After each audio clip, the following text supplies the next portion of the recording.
Pakinggan nyo to. Alam Naglabas niyo, tayo guys, sa mga masakit loob yung isipin, isang no? first lieutenant. Nagkaroon tayo ng tunay na isang presidente, isang bayani. Saludo kami, tatay. Nung kapanahon na nung kami nasa serbisyo pa, hindi namin nakamtan Ramdam ko to sa yung kuya. sinasabing isang pagmamahal ng isang presidente. Laruan kami ng pagkapalan na lahat ng hukbong sandatang Pilipinas nung ikaw naging presidente. Tumaas ang sahod nila, lahat ay may Sama ng pagpapahalaga. hinanakit sa mga pulis Pinahalagaan at mo sundalo. lahat ng sakit ng mga sundalo, pulis. Binigyan mo ng pansin.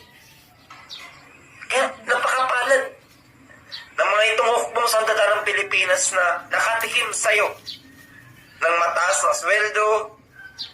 Hindi katulad namin noon.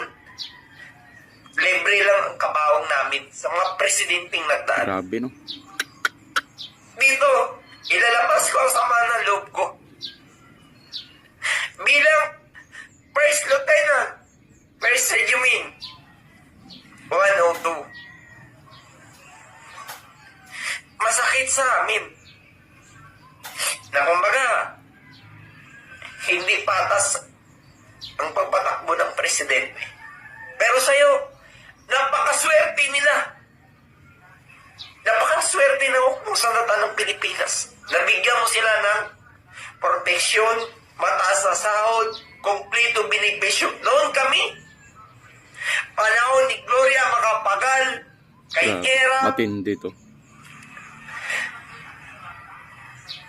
kay Ramos, hindi namin nabibikman o yan, Tatay Digong. Ela Panggera, ang malalampasan o namin, para tumaas ang ranggo, para ano? Nasaan kami ngayon?